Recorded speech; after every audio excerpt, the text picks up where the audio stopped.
All right, it's Thursday. It's December 19th. This is the Fight Corner inaugural episode. My name's Preston Palm. That's my co-host Austin Jackson. We call him AJ though. And this is our Christmas wish list episode. 5 fights each that we want to happen in 2025. But before we get into that, AJ, we have some weird news that broke, I believe, Big, 2 days ago. big news. Potentially big. If Potentially it's big. real, if it's real. If it's real. Well, that's where I want to start because Conor McGregor comes out, tweets, counters to some tweets about potentially rumors of him and Ilya Taporia, the featherweight champion. And Conor tweets out, I actually have it right here. Conor tweets out, the rumors about with Taporio are false. I am in preliminary agreements with the Ambani family to face Logan Paul in a boxing exhibition in India. I have agreed. I will then seek my return to the octagon. So, in very Conor fashion, um, no really set dates or anything, not too much detail. But is it crazy for me to say that this isn't the most far-fetched thing I've ever heard him say? Like, Yeah, I mean, I don't know. I can just see like him just being like, "Oh yeah, I'm gonna fight Logan Paul now in a boxing match." just like throwing it out there, just seeing what Just, people say. I mean, and like it's just like a Connor thing to do, like just like randomly throw in a boxing match with Logan Paul after all that stuff comes out and all the legal trouble, and I mean Well, maybe he was like, I mean, that's shit. That's a whole nother side of the story that which we that's don't what we don't need to get into all that. We all know what happened. We all know. Ilya tweeted about that. He said about the rumors too. He responded. He said, "The rumors of a bout with McChicken are false. I don't fight, nor am I interested in fighting with a rapist." So the third piece of this is Logan Paul, obviously, and Logan didn't get on Twitter for this, but if you or any of the viewers go look at Logan Paul's Instagram story, you can see sort of a photoshopped poster of him and Conor McGregor, and then Conor's tweet in the middle of it, almost like outside of the tweet, obviously like a little fight poster that his team must have put together. So clearly he's down for it. I mean, obviously, if you're Logan Paul, Who is not down for a fight with Conor McGregor? that's what I'm saying. If you're Logan Paul, you do everything in your power to this to happen. Even Um, if it's just like not even a sanctioned fight, like even just an exhibition. well, that's the thing. I think it would have to be an exhibition because of the weight disparity. You got to think He about it. is a lot bigger. Logan Paul's a big dude. He is He's, all of 220, 230, if not more. And I mean, Connor, like the highest we saw Conor fight was like 170. yeah, the highest We we saw saw him fight in the UFC was 170. Um, Obviously, throughout the whole debacle of the Michael Chandler process, there was rumors of 185. That never came to fruition, much like the fight yeah. didn't. Speaking of that, imagine Michael just being Michael That's Chandler. What is Michael Chandler thinking seeing all these tweets? That's Like, what I like. As soon as I saw it, I texted my brother. I said, "Dude, like, no way Logan Paul gets a fight with Connor before Chandler. it's crazy. Like, But no, Chandler listen. wasted his So, career." no, so listen. It's far-fetched, it sounds, I know. But here's the thing. The way that this could potentially happen is that the UFC and the WWE, Logan Paul's obviously signed with the WWE, and then Conor still has 2 fights left on his UFC deal, as he's mentioned multiple times, especially when talking about his desire to fight in bare knuckle. Um, they're both under the same parent company, TKO. So you get money from the Ambani family, who, doing some research on them, they are loaded, and get them both out to India. It's I don't think it's the most far-fetched thing in the world. It's gonna make money regardless. You have two giant superstars in two different lanes, and at the end of the day, like, you and I, we're gonna, but I'm not gonna be like overly thrilled for it. But No, it's to a casual fan, and I'm not saying that in a bad way, to the average fan, that's a big deal. Like that is two of not just the biggest names in combat sports, but two of just the biggest names in the world right now, just in pop culture. And Yeah, it's gonna sell. It's gonna do numbers. Like anything with Connor's name on is gonna go crazy. And I mean, if this does happen, look at Logan Paul's resume now as a boxer. Like he's got a fight dude, with Floyd Mayweather and Conor yeah, McGregor. it's just crazy to think that we're at this point after we started at this crazy celebrity boxing phase of combat sports with Jake Paul knocking out Nate Robinson, and Ben then Askren, Ben Askren. Tyron Nate, Woodley. but Nate posted, or not Nate, Jake posting that video with the Irish flag getting out of whatever nice ass car he had, saying extremely, extremely personal things about Conor. And Jake actually tweeted something interesting. He tweeted, I don't have the quote on me exactly right now, but he did mention that Conor was trying to get in talks with MVP, his fight promotion, and that it wasn't coming to fruition. And then then of course went to talk some shit as he said Logan buy however he wants. Conor needs the Pauls, this, that, and the third. So that element, whether how true it is or not, of Jake saying that Conor was approaching most valuable promotions, that just adds another element of how this could potentially have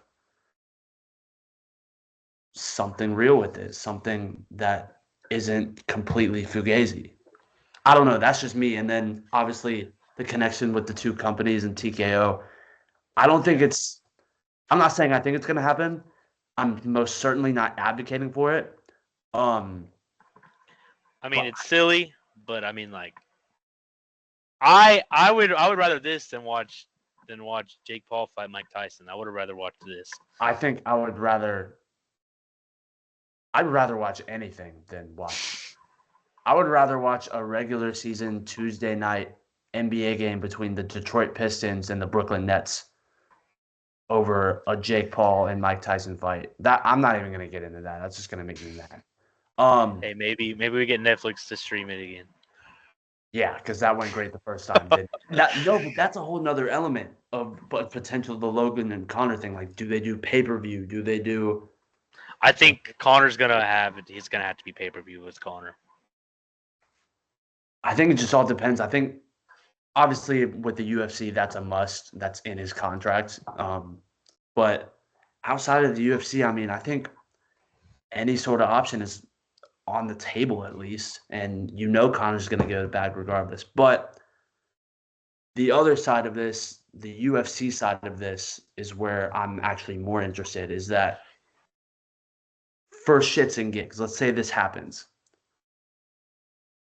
To me, the first thing I thought of was that if Dana, he has to go through Dana to do this. If Dana is letting this slide, whilst also, I mean, he'll make some money off of it, obviously, if it's being as well funded as being rumored. It just shows how little the UFC needs Conor McGregor at this point. I mean, we've advanced so much since 2016, and then he got the Floyd fight, and then since then it's been Habib after another year of not competing, and then Donald Cerrone looks spectacular, but at 170, not much stakes behind it. And then obviously we know what happened in 2021 with Dustin Poirier. But Yeah, I mean, what do you hear from the UFC standpoint? Because to me, it just screams we don't care enough and don't need you enough that we'll still be able to make money off you, and you can have realistically not much stakes behind it. that's the big. I thought right now. I was thinking that is that the UFC really realistic right now. Like they don't need Conor McGregor anymore. Like there was that point where Conor McGregor got injured and like John Jones was taking his layoff, and we're like, if people were like, "Yo, what is the UFC gonna do?" And then they come and they have their like highest selling 2 years without them. And they're starting to realize that they don't just need like one or two superstars, that they can make multiple now, and like for casuals to come in and like, or people can like start getting in now easier without just knowing Conor McGregor or like John Jones. It's like very, very, very like adamant and like clear that the UFC does not need Conor McGregor anymore. Yeah, I cannot agree more. That being said, Conor McGregor definitely won't hurt. No, Dana would love to have him back. I don't know Exactly. anymore. We will gladly welcome him back, whether it's. I hope it's. No, I hope. we won't gladly welcome him back. We don't condone Conor Hey, McGregor. no. We don't need to get that far. If he fights, he fights. But you said that the UFC is growing superstars. There's superstars building. And one thing that's really important is that superstars are growing worldwide. And oh yeah, I think that to lead us off into our next and main topic, 2024 is over. We just had Joaquin Buckley and Colby Covington, and that card was a banger. If you didn't see, that was insane. That was a fight night card. As far as like, it was a sleeper card when it came to name value, but it was so fun to watch, and there were so many cool moments. But just to flip the page on the 2025 real quick, we have our Christmas wish lists. Christmas is coming up, obviously. Yep. We have 5 fights each that we want to see in 2025. Neither of us have seen each other's lists. And another thing is, we have one rule.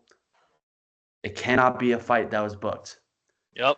In prep for this, I had to switch one of mine because I had Zhang Weili and Tatiana Suarez as one of my top 5, and I was so thrilled watching UFC 310 when that was announced as the co-main event for UFC 310 down in Sydney. So I was happily able to take that off my list. But yeah, let's get into it. We got a top 5 each. Get into it. Dana, please fight happen. Yeah, please. Dana, Hunter, Nick. So my 5 is first, and to make me seem like not a casual, I went with the WMMA. Heard. I like it. I like it a lot. But this is like, I know this fight is sick. It's like, if you watch it, Manon Fiorot deserves the title shot. She's on a 7-fight win streak. And she's like, there's a reason her nickname is the Beast. I mean, like, we are done with the Shevchenko Grasso storyline. It's over. No more. Get Manon Fiorot her title shot. She deserves it. I think she wins too. Like, I think she handles Shevchenko. And we get a new champ. I really like Manon Fiorot. She's like, I mean, like I said, she's a demon in the octagon. I don't know. What are your thoughts on this fight? Bold prediction off the rip. Yeah, I don't know if it's that bold. I actually don't know if it's that bold. As we've gotten sort of, even before the Grasso and Shevchenko sort of era, if you want to call it, I mean, you saw Shevchenko get challenged before. You saw her, obviously, and then into the Grasso situation. You've kind of seen her. She uses her striking still, and she uses it effectively, but she's really, especially at Noche UFC, has leaned into the grappling. And I mean, the biggest question mark is how easy will it be for Shevchenko to get Fiorot down? Because Erin Blanchfield, who is probably the best grappler in that division, I don't know if that's a debate. I mean, I would say so too. But up there, elite jiu-jitsu, well known about Erin Blanchfield. She wasn't able to do much with Manon Fiorot. She wasn't able to get her down, and then obviously Shevchenko is a better striker than Erin Blanchfield. So I think it's a great fight. I think it's a chess match. I think it's one that will go the distance. I definitely see this fight. It's one fight for 125 right now. I think depending on both of their timelines, you do this, you set up potentially another number 1 contender fight between Blanchfield and maybe Grasso. If not that, then set up another. If Shevchenko wins, don't do Grasso. Like, just give Blanchfield the title shot. I agree. If Shevchenko retains. It is up to Blanchfield as well, though. I mean, if she wants to stay active, if Shevchenko potentially isn't ready until March, April, May, we don't know yet. Obviously, we've got January's co-main and main and February's co-main and main booked. So we're looking at least March. And to be honest, we haven't really heard too much from Shevchenko, at least on social media or anything like that, of what she's thinking. So I like that a lot, though. I think it's a banger fight. I want to see it. It's the right call. It's what should happen. It is the meritocracy pick for 125. There is no other option at this point. With that being said, let's get on to my 5. Yep. All right. So, not a title fight. Yep. Jack Della Maddalena and Kamaru Usman. I wish it was happening in February. It's not going to. Kamaru Usman has talked about religiously on him and Henry Cejudo's podcast how he wants to wait this out right. He wants to wait till he's healthy. He's competed too many times where he was nicked up, he was bruised up, whatever.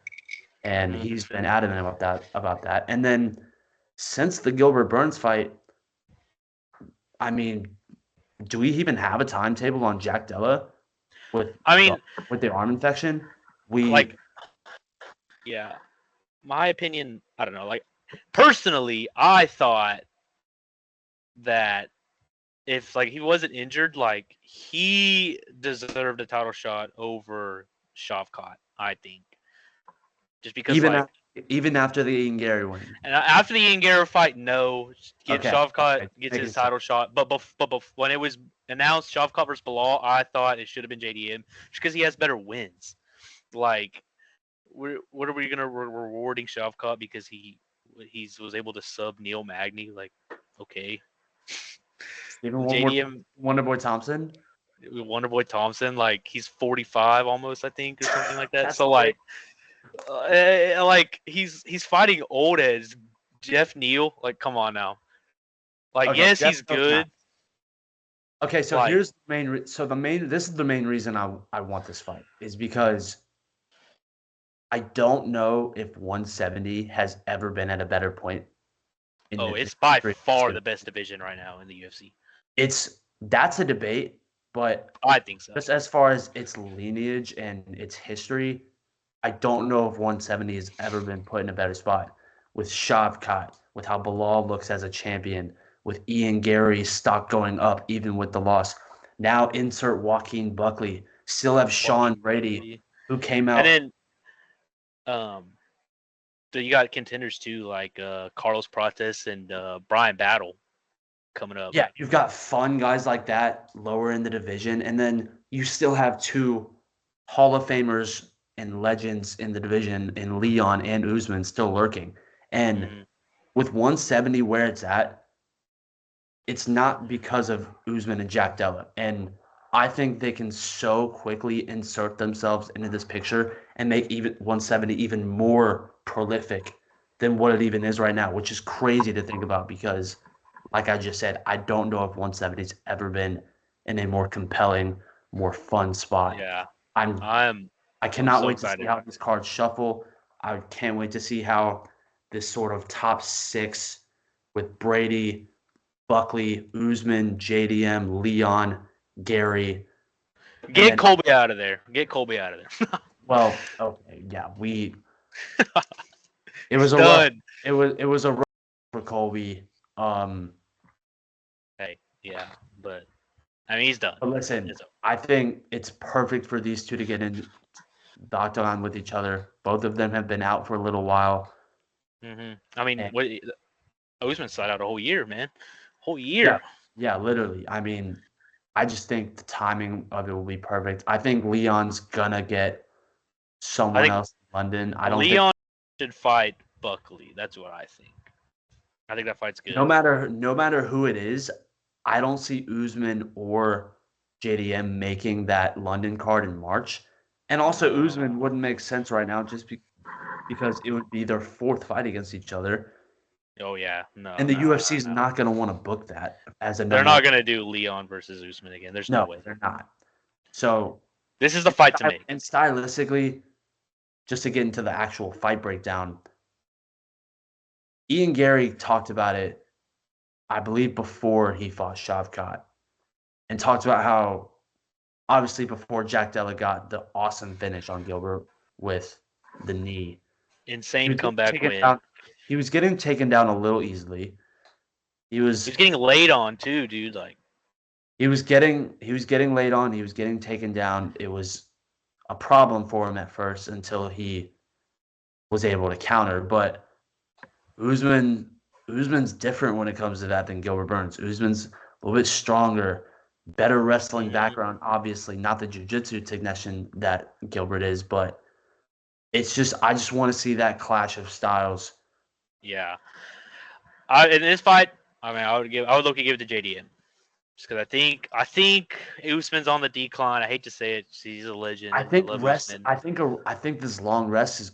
I don't think it's a bad thing for Usman right now after everything he went through with all the Leon fights and then Hamza on 10 days notice. Here's another thing I want to add before we get to your number 4 because I'm excited for that one. I do not want to see Kamaru Usman in a fight that's not 5 rounds ever again. He is a 5-round fighter, and there are certain fighters that are 5-round fighters that. And the Hamzat fight a few years ago with Usman shows exactly why he needs to be in 5-round fights. He was building momentum. He was putting on the pressure. He was landing strikes. But, yeah, JDM, Kamaru Usman, book it. Summertime. I don't care when. Please make that fight. All right, my 4. Now, this was like one of the ones that I immediately was like, I want to see this. Like, I don't know why, but I kind of, okay, let's just see. So, I like it. I like the creativity. Yeah. So, what's Figgy obviously coming off the loss against Perion. And I think if all the hardcores who say if Patchy Mix is as good as the hardcore say he is, then he should be able to beat Figgy. And so I think this is like great. Sign with the UFC, first match against Figgy. If he does well, rank him. Maybe he could be up there. If he does bad, then like if he loses, like we saw Kai Sakura did when he came in, then like it's like a fact. If you're not in the UFC and you're not a champion in the UFC, like you're not it. Because I see too many hardcores are like Petchy Mix is the best bantamate on the world. He beats Sean O'Malley. He beats Marab. And I'm like, does he? They said the same thing about Kai Sakura. So you want this fight at 135? Yeah, a bantamweight fight. Yeah, because obviously Patchy fights at 135, but I mean the rumors swirling around since Pantoja dominated Kai Sakura. I did see that. Because I mean, who does Pantoja fight next? Who does Pantoja fight? And Figgy's in a situation where, with the lack of competition right now and the lack of fresh faces at flyweight, he very well could cut that weight again and slide into a title shot. I don't think that should happen. I think it should be Kai France. But I think they should do. As far as bantamweight goes, I'll give it right back to you after this. I think it's a perfect spot for Figgy if this were to happen. If Patchy were to be able to sign, Figgy's coming. He doesn't have to make that brutal cut that he did for so long. He likes fighting at 135, even though he looks great at 135. Take the Piotr Jan fight away. He had his moments in that fight also. He's looked great. He did something at 35 that Sean O'Malley hasn't done, that Corey Sandhagen hasn't done. He dropped Chito Vera. And whatever you want to say about Chito Vera right now, which may or may not talk about here in a little bit, but whatever you want to say about him right now, I mean, that's still just something that you have to look at and something that's valid when it comes to talking about Figgy at 135 and how he still can be a player. That's what I think. You do Pantoja versus Kai France. Pantoja, I think, wins that.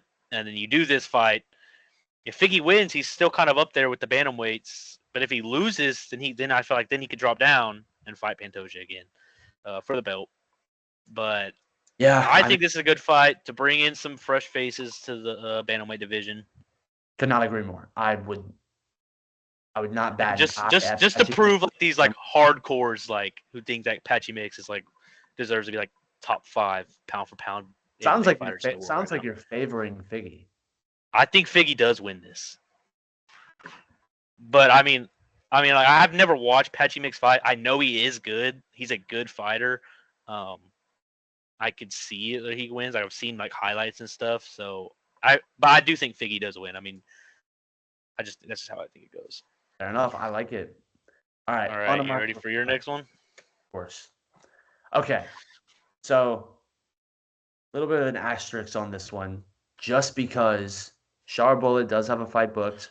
I believe it's February 1st, co-main event in the Kingdom of Saudi Arabia against one Michael Venom Page. Now, before I touch on Costa, I will acknowledge that and say that that's going to be fireworks. I will never complain about that. That being said, I want to see Shara fight a ranked middleweight. He is the 15th ranked middleweight in the world right now, if I'm correct. Paulo Costa is floating in the bottom of those rankings. And I think more than anything, especially from the Costa side of things, I think Costa needs someone like Shara to kind of wake up that Borachima that we saw in 2019, 2020, the one that we've been looking for so long since the Izzy fight. And everything changed since the Izzy fight. He did look great against Robert Whittaker, although a loss. He almost finished Robert Whittaker. Whittaker got saved by the bell. Outside of that, I mean, I'm not even going to talk about the Rockhold fight. And then Strickland, guys like Strickland, guys like Adesanya, and some other guys at middleweight in the upper echelon, I think the guys that are too defensively sound, that are so skilled when it comes to not getting hit, keeping that guard up, keep applying pressure at all times. I think we're just going to, at this point with where Costa's at, I think we're just going to keep on getting the same thing. And I hate to say that because I really like Paulo Costa. Obviously, I have him in my top 5 fights for something I want to see. Mm-hmm. I think Shara can bring that out of him. Shara's hittable. Shara's willing to take one to give one. Mm-hmm. And no one could tell me that this fight would not be fireworks. I mean, it'd be good. Shara with his creative striking, with all the kicks, all the elbows. He's going to throw some spinning shit at some point, obviously. He's going to create the triple spinning back fist, bro. Of course, yeah. Shit, probably. And then I think it's someone that Costa would have a better chance of applying that forward pressure to, being able to use that and weaponize that, unlike a Sean Strickland or a few years ago, Israel Adesanya, Robert Whittaker. And another part of that is that, yeah, I mean, you're going to lose a decent amount of those fights whenever you're fighting the best in the world. So it's not like I'm shitting on Costa for losing those fights. The knock on him for the last few years has just been, where is the Paulo Costa of old? Where is the Marauder, the forward pressure, the creativity, the aggressiveness? I mean, like, if we can get the first round that we saw against Robert Whittaker, like, it'd be perfect. It'd be perfect. You don't need it. 3-round fight. Let him duke it out. I do think Shara does win. I think anything can happen with it. Like I said, you and I both know Shara's hittable. He's been hit. He's shown that in almost every fight in the UFC. That being said, he's looked awesome along with that. But I think this is a match made in heaven. He's got to get through Michael Venom Page, I think. Actually, no. I'll take that back. You lose to a Michael Venom Page who's not ranked at middleweight at all, who's essentially taking this fight for fun. And he actually talked about it on, I believe, Ariel Helwani's show. and talked about how Shara Bullock called out Israel Adesanya after his double spinning elbow finish or double spinning back fist finish. And MVP talked about it on the show and was like, listen, Izzy's still climbing for the belt. Izzy's trying to chase that. Let me come up. I believe MVP's been competing in some grappling matches and has been doing it at 185. So it's clear that he's been content at the idea of 185 for a little while. So obviously this fight was made. Saudi Arabia couldn't have been better. But that being said, win, lose, draw, whatever, I feel like we're at a point where Coast is fighting once a year. Shara is only fighting in certain places. This cannot not be fun. I think it's a good fight. I would like to see it. All right. We're on to my number 3. JDM versus Usman. I like it. And I want to see it. I think it's an insanely fun fight. I think you do this. JDM beats Usman. Bilal beats Shavkat, and then you do JDM versus Bilal. That's how. I don't know. I really want to see him fight again. I love JDM. I think he's the best boxer in the UFC right now. He's so fun to watch. UFC? I would say so. I mean, he's at least top 3 over Ilia Topuria. I mean, it's debatable. I personally think yes, but I mean, I know that's a hot take. I really like JDM. I'm high on JDM right now. I want to see this fight just so he wins it and then he fights for the belt. And I do think he does beat Bilal after Bilal deals with Shavkat. So you really just are looking at Usman as that bigger name that can be used as a stepping stone to propel JDM. Yeah, which I mean, I already think he deserved a title shot over Shavkat before the Ian Gary fight. But like this, I mean, like he has to be next up after this, after he beats Usman. So I guess, I mean, obviously you're so high on JDM, and that's why you want to see this. And some contender has to fight him. So obviously Usman would be a perfect matchup. But on Usman's side of it, where do you think this helps Usman, obviously? Like, where do you think Usman goes from this? Like, obviously, if you're so high on JDM, and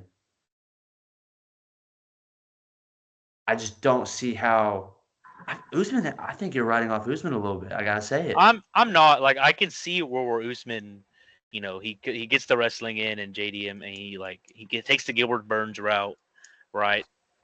And he can come out with the win. And then if he does that, right back there in the title picture at welterweight. So I think this is a good fight for both of their resumes. If either of them win, they are next after Shavkat and Bilal. I think this is the fight to make. And then you do Buckley versus Leon, even though I know like Buckley had that whole thing where he let the crowd pick and they low-key picked him. But I think Buckley versus Leon is better. And then this JDM versus Usman for number one title contender match. Whoever wins fights Bilal. I don't hate it. I don't hate it at all. All right. Let's go with your number 3. Number 3. This one is maybe the one that I was the most excited to talk about because it's, I guess, most out of the left field when it comes to all of our picks. Obviously, we've got title fights, number one contender fights, all that in the third. But I think Peyton Talbot is looking at 2025 saying, okay, last year I impressed everyone. People know who I am now.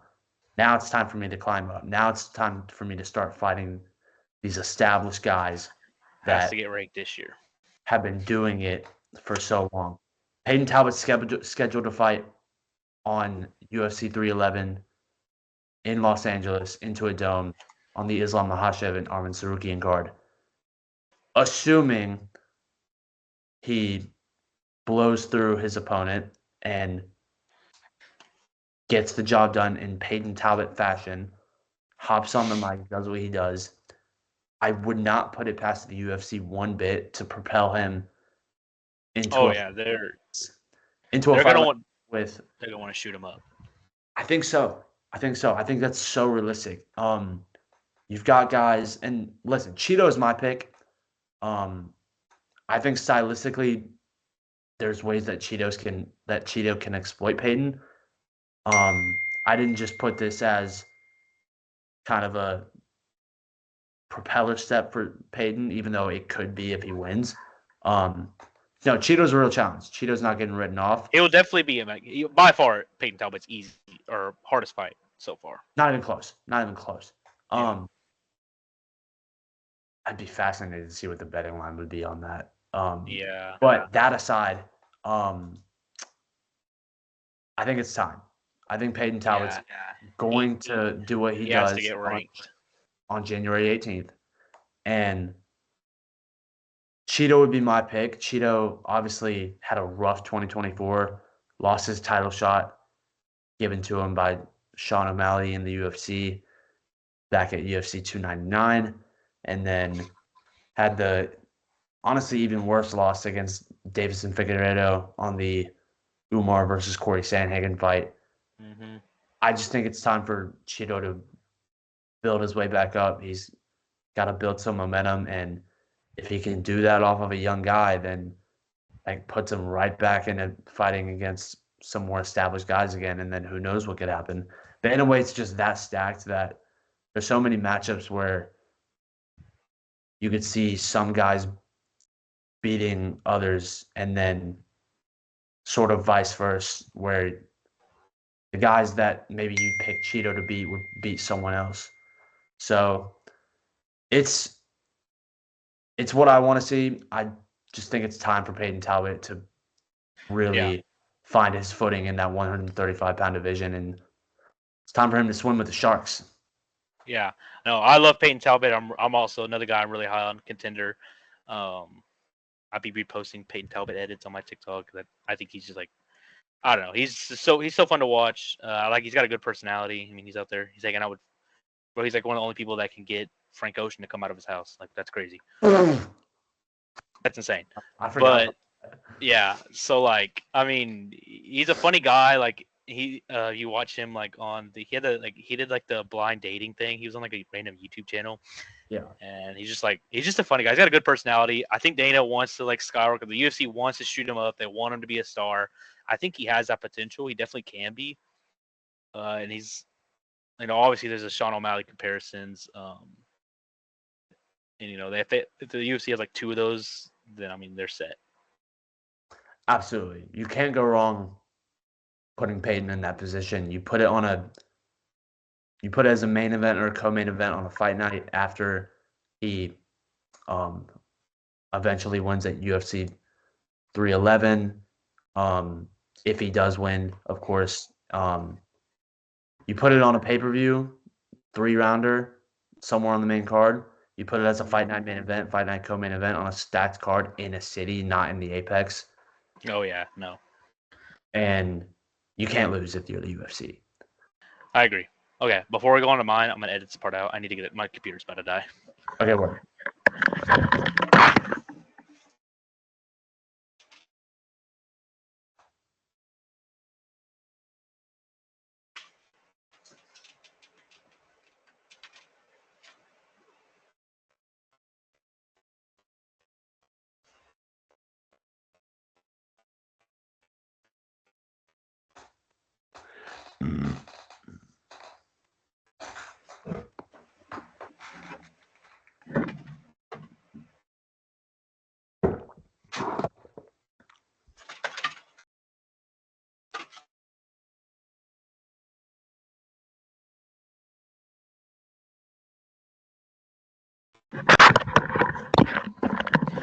Okay.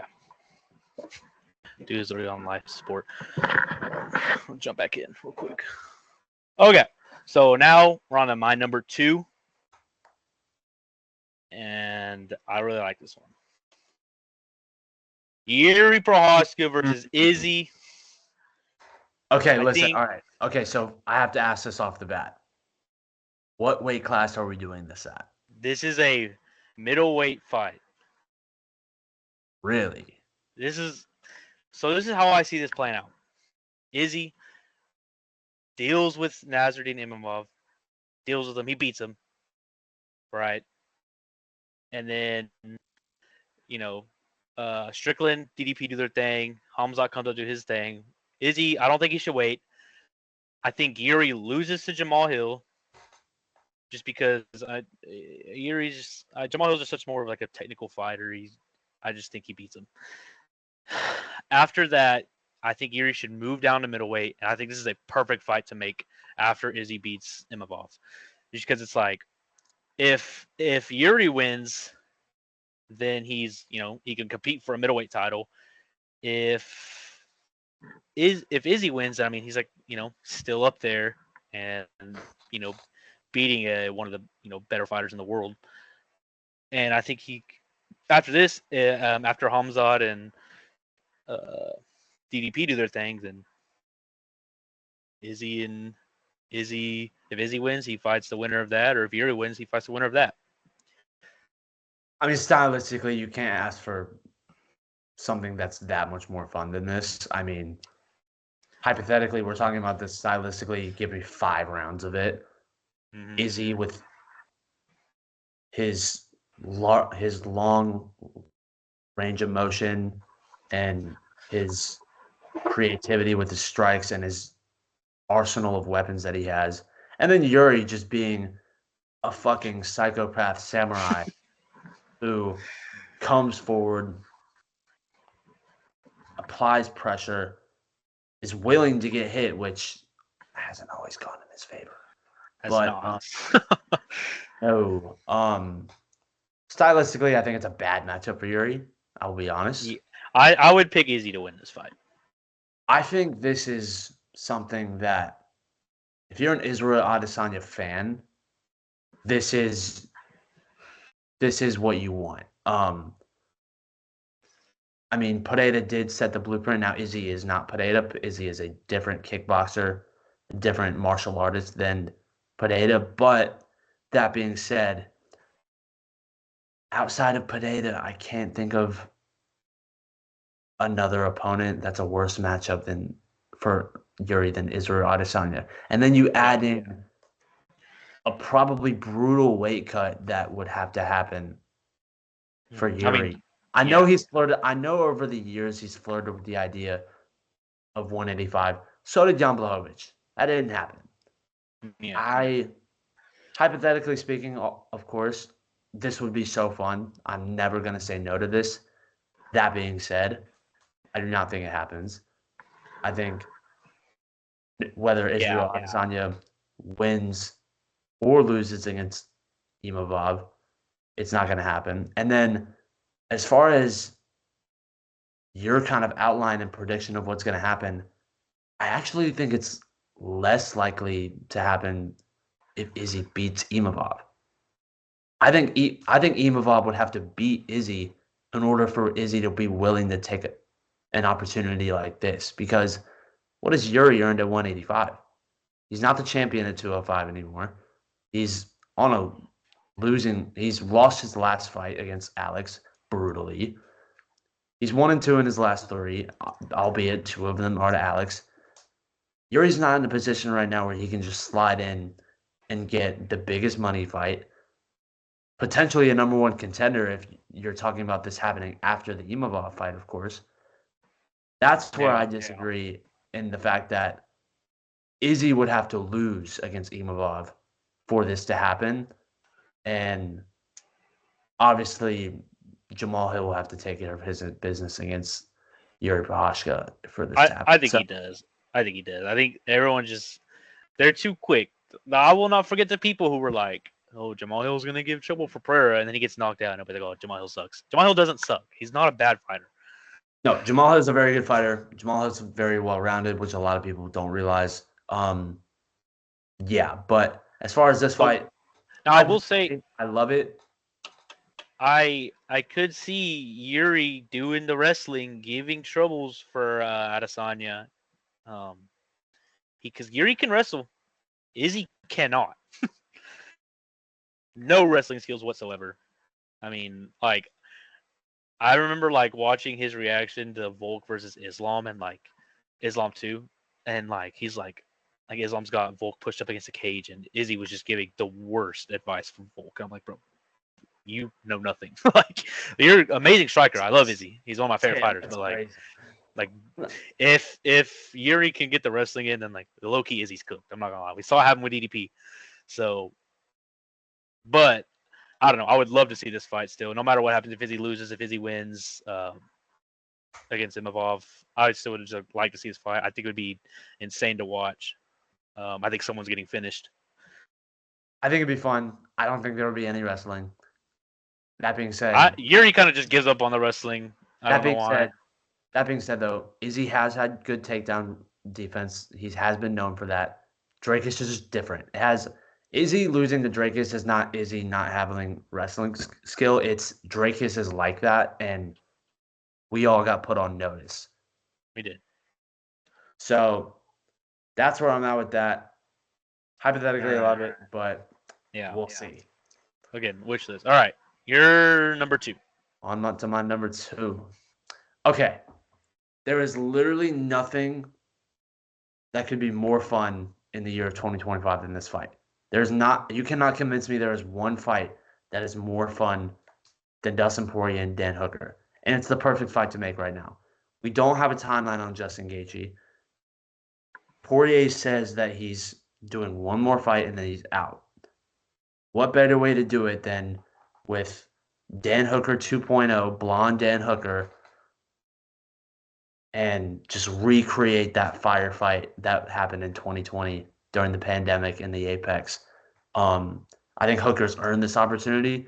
He's number 6 in the world currently right now after his win over Gamrot back on the Israel Adesanya and Dricus Du Plessis card. And it just cannot go wrong. Hooker has shown such an ability to create chaos out of getting hit. And that's the question here, is that how much chaos can he create off of getting hit and creating just those violent, muddy, messy situations whenever you're getting hit by Dustin Poirier, whenever you're getting a right hook by Dustin Poirier or a jab or one of his painful leg kicks. I think this is fireworks. I cannot think of a better way to send Dustin Poirier off. Oh, yeah. I don't think the Gaethje rematch needs to happen. Would I say no to it? Absolutely not. But I like this rematch a little bit more than I like the Gaethje rematch. We've seen them twice. We saw what happened with Gaethje. Not saying that would happen again, but I think this is the way to go. I think this would pique people's interest, and I think you make it a 5-round main event. Yeah, I would love to see it. How many gillies does Poirier shoot for? Does he get one? Hey, last fight, does he finally get the guillotine? Yeah, oh my god, imagine. That would be something. Imagine the scenes. Last fight ever. The gilly goose loose. Finally gets the gilly. That would be absolute cinema. That would be the perfect storybook ending. But the other side of that is that it would be so fucking Dan Hooker fashion to just go in there and mess all of it up and knock him out with some elbows off of mount or something of that nature. It would be the most Dan Hooker thing ever to spoil that and then go crazy on the mic as he always does, as he has recently. Yeah. I mean, I love this fight. I think it's good. I prefer it over the trilogy with Gaethje? I don't know. But I still think both fights are great. I think this one would just be just as good. Yep. All right. My number 1. Now number 1? The reason I did this. No. The reason I did this, and I didn't do Tom Aspinall versus John Jones. We're getting that fight. It's not booked, but Dana literally said 100% it's happening. So that's why I was just like, we know it's coming. It's coming. So I think Tom Aspinall, he beats John Jones, sends him off to wherever John Jones goes. Hopefully rehab. Oh no. And Pereira said today that he's not fighting Uncle Alex. And He did tweet that. He did and say Dana says unbiased. he's cooking up something crazy that we don't know. So I like this would, besides John and Tom, I think would be like one of the biggest fights they could ever put on. So not to go back to what we talked about at first, I'll do it very briefly. There could be a theory that what he was talking about that was crazy that he just had come up was the Conor and Logan Paul thing. That would be so sad. Like I would be so Just- disappointed. Okay, we're not gonna worry about that though. But Okay, so I would. stylistically, just from this fight, just the fight alone, it's fireworks. Oh, I mean, It's amazing. yeah. It's so fun. You want to see what Tom can do, how he can evade Alex's strikes, if he can get Alex down. What happens if Alex goes down to a heavyweight, a real heavyweight, and especially Tom Aspinall, who's a the realest black belt there is when it comes to when it comes to MMA. You see, he's got the crazy submissions.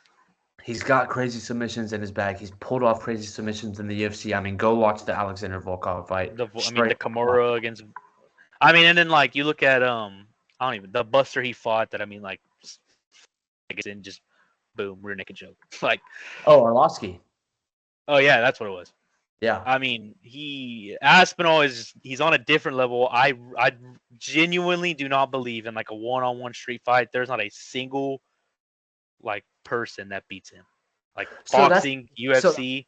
So that's my question though then, because as scary as Pineda is, it sounds like according to you he has no chance. And so is the lore of this fight the reason you want to see it is because you want to see Tom run through such a big name?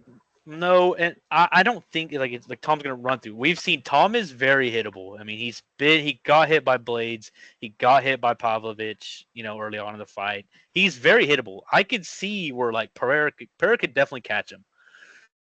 And I mean, and if you get caught by Pereira, then it's not gonna look good. But so like that's one Tom saying is his head movement's not that good. Like he gets hit kind of easily. But I don't think. I mean, we heard him say like if this fight happens, like he's not like he's just straight takedown. And obviously I love Tom Aspinall. He's my good buddy. Read my Instagram story a couple times. We're basically best friends. Facts. So maybe he puts me in his corner for this fight.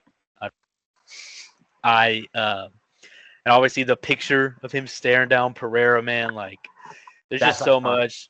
That is iconic. And then they got like him saying how like Pereira was like low key sizing him up when they met up, like I just think this fight would be so just like amazing to watch. Like one of the biggest fights that the UFC could ever put on. People love Tom Aspinall. Obviously, people love. I mean, the biggest star in the sport right now is Alex Pereira. So I just think this fight would be insane. I would pick Tom Aspinall to win, probably by submission, but I could see him knocking out. But I could see Pereira just catching him like randomly. It's so compelling. It's such a mix of styles that makes someone so curious, and it's just something that I couldn't be able to even guess how it would play out until the fight actually happened. Obviously, like if this happened, there is nothing that could stop me from watching this fight. Nothing. Oh, of course not. Like I'm there. Like if this fight were to be in like Dallas, like if this fight were anywhere close to where we live, like I'm going. Like I'm going. I don't care. Money comes back. Money comes back. Like I would have to see this fight live if I could. Like this is insane fight. Does Pereira maybe become triple champ? If he becomes triple champ, is he the GOAT? I don't know. There's so many layers to it. It's so compelling. I would not complain. I wouldn't complain. But I want to see it. But I think there's something that needs to happen first. There is definitely something that needs to happen first. But like I said, the only reason I didn't put it is because it's gonna happen. My number one. Call me chalky. Call me basic. I don't care. John Jones versus Tom Aspinall. It's not booked yet. has to happen. Dana did say at the post-fight press conference of the Colby and Buckley event that it's 100% going to happen. Respectfully, as much as I trust Dana, I don't trust John. And until I see the official announcement, until I go on Instagram and see the UFC and Dana on his phone talking about this fight announcement, I am putting it on the list. Yeah. And the reason that is kind of unlike, obviously, you did say that Pineda can catch Tom, and that is a real thing. Mm-hmm. This fight is That's so real. compelling. This fight is so compelling because I think these are the only two guys in the world that can beat each other. I would put the Pineda fight, but I think Tom smokes him. I think Tom subs him. He does. It's just so and it's just so compelling to see how John keeps on evolving at heavyweight and him go through these different challenges. Obviously, he is older in his career, but he did what he was supposed to do against a 42-year-old Stipe Miocic. He looked well on the feet because that was a giant question mark that we didn't get answered in the Cyril Gahn fight, obviously. He looked good on the feet. Is he going to have punching power to knock out Tom? Absolutely not. And I don't really see him throwing the high kicks like that either. I think as he's transitioned into that heavyweight frame, he's leaned more on the wrestling. He's going to throw those teep kicks, the body kicks, the oblique kicks, those things to slow Tom's motor down. I think that is how John's going to attack this. That being said, as good as John looked on the feet, I think there's a speed disadvantage, and that's what Oh, I mean, that's what I want to see. I want to see Tom's speed versus John's IQ. I want to see Tom's power versus John's timing of his shots with takedowns. Because frankly, I love Tom Aspinall. Tom Aspinall, as we said before, is a legit heavyweight black belt on the ground. I don't know if I can tell you how confident I am if John Jones takes Tom down and starts raining down elbows on him.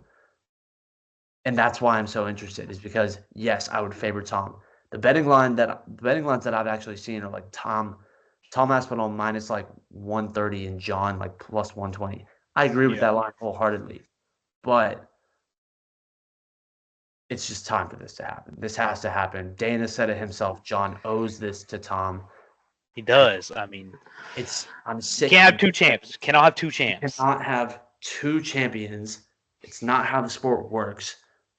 And I mean, was you look at John, and he's like, oh yeah, we found someone who's years younger than me, pounds heavier than me, whatever. But I'm like, you did the same thing when you had your light heavyweight title and legacy building. You did the exact same thing to these old guys. Yeah, yeah. he's I mean, closer in age now to Tom Aspinall than he was when he fought DC. DC was almost 40 fighting John Jones, and John Jones had to use steroids, man. yeah. I mean, there's no getting around that, and that's the thing. You touched on it, and a bunch of others have touched on it as well, including Dana White.